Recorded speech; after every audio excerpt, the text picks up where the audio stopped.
கிறிஸ்துவுக்குள் பிரியமானவர்களே, இந்த நாளுக்கான மாலை நேரம்னா அப்போஸ்தலனாகிய பவுல் கொரிந்து சபைக்கு எழுதிய 2ஆம் நிருபம் 9ஆம் அதிகாரம் 7வது வசனம். 2 கொரிந்தியர் 9:7, 2 Corinthians 9:7. அவனவன் விசனமாயும் அல்ல, கட்டாயமாயும் அல்ல, தன் மனதில் நியமித்தபடியே கொடுக்க கடவன். உற்சாகமாய் கொடுக்கிறவனிடத்தில் தேவன் பிரியமாய் இருக்கிறார். அப்போ கொடுக்கும்போது தேவனுக்கு பிரியம் கொடுக்க வேண்டும்.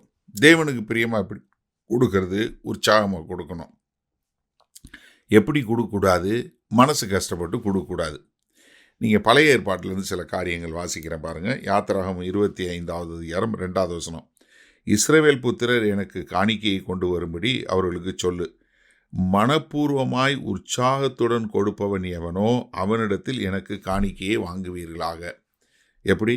யார் மனப்பூர்வமாக கொடுக்குறானோ அவன்கிட்ட மாத்திரம் வாங்கு. அதே மாதிரி உபாகம் 15வது அதிகாரம் 7வது வசனம் பாருங்கள். உன் தேவனாகிய கர்த்தர் உனக்கு கொடுக்கும் தேசத்தின் எந்த வாசலிலும் உன் சகோதரரில் எளியவனான ஒருவன் இருந்தால், எளியவனாகிய உன் சகோதரனுக்கு உன் இருதயத்தை நீ கடினமாக்காலும் உன் கையை மூடாமலும் அவனுக்கு உன் கையை தாராளமாய் திறந்து அவனுடைய அவசரத்து நிமித்தம் அவனுக்கு தேவையானதை கடனாக கொடுப்பாயாக அப்படின்னு சொல்லிட்டு அடுத்து என்ன சொல்கிறாரு? எப்பா, நீ 7வது வருஷம் விடுதலை பண்ணணும், அவன் 7வது வருஷம் பக்கத்தில் இருக்குது, இவன் கேட்டால் அவன் கொடுக்காம போயிட்டான், நான் போயிருன்னு சொல்லி அப்போவும் நீ இது பண்ணாத. காரணம் என்ன? 10வது வருஷம் சொல்லும்போது அவனுக்கு தாராளமாய் கொடுப்பாயாக, அவனுக்கு கொடுக்கும்போது உன் இருதயம் விசனப்படாதிருப்பதாக. அது நிமித்தம் உன் தேவனாகிய கர்த்தர் உன்னுடைய எல்லா கிரியைகளிலும் நீ கையிட்டு செய்யும் எல்லா காரியங்களிலும் உன்னை ஆசீர்வதிப்பார். நீ மனப்படுத்தப்பட்டு கஷ்டப்பட்டு கொடுக்காத. நீ பண்ணும்போது கர்த்தர் ஆசீர்வதிப்பார். அடுத்து சொல்கிறார் பாருங்க, தேசத்திலே எளியவர்கள் இல்லாமல் இருப்பதில்லை. ஆகையால் உன் தேசத்திலே சிறுமைப்பட்டவனும் எளியவனுமாகிய உன் சகோதரனுக்கு உன் கையை தாராளமாய் திறக்க வேண்டும் என்று நான் உனக்கு கட்டளையிடுகிறேன். அப்போ என்ன? மனப்பூர்வமாக நீங்கள் கொடுங்கன்னு.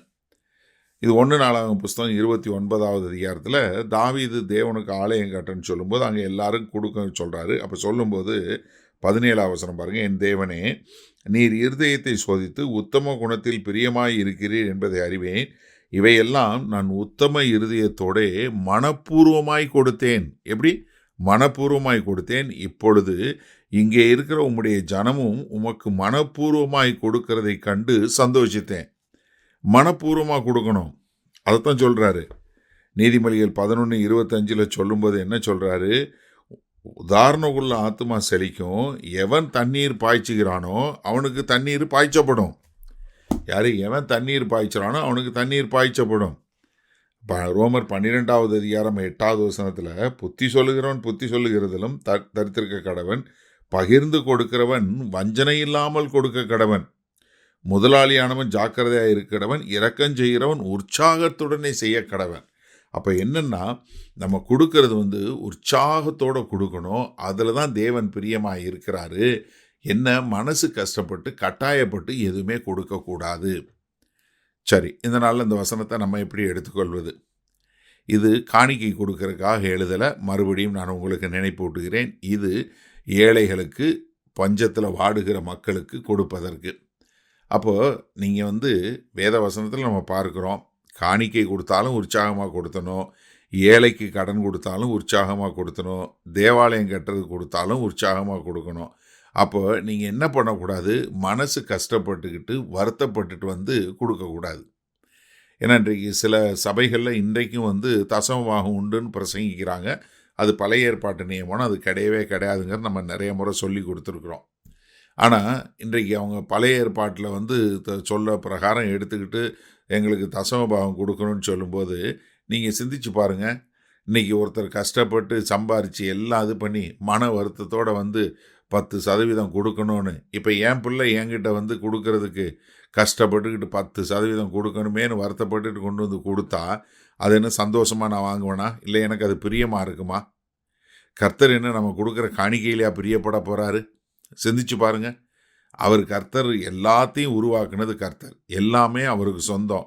வானமும் பூமியும் அதன் நிறைவும் எல்லாம் கர்த்தருக்கு சொந்தம். அப்போ நம்ம என்னத்தை கொடுத்து கர்த்தரை பிரியப்படுத்திட முடியும்? இல்லை, இந்த காசு பிரியப்படுத்துறது இல்லை. ஆனால் நம்முடைய இருதயத்தில் நம்ம உற்சாகமாக ஆண்டவர் எனக்கு கொடுத்துருக்கிறாரு, நான் மற்றவர்களுக்கு கொடுக்கணுங்கிற அந்த உற்சாகம் இருக்குதா, அதைத்தான் கர்த்தர் பார்க்குறாரு. அதனால் நம்ம என்னென்னா, உற்சாகமாக யாருக்கெல்லாம் யார் எளியவர்கள் இருக்காங்களோ, யார் ஏழைகள் இருக்காங்களோ, அவர்களுக்கு நம்ம உற்சாகமாக கொடுக்கும்போது கர்த்தர் பிரியமாய் இருக்கிறார். அதனால் நம்ம உற்சாகமாக மற்றவர்களுக்கு கொடுக்க கற்றுக்கொள்வோமா?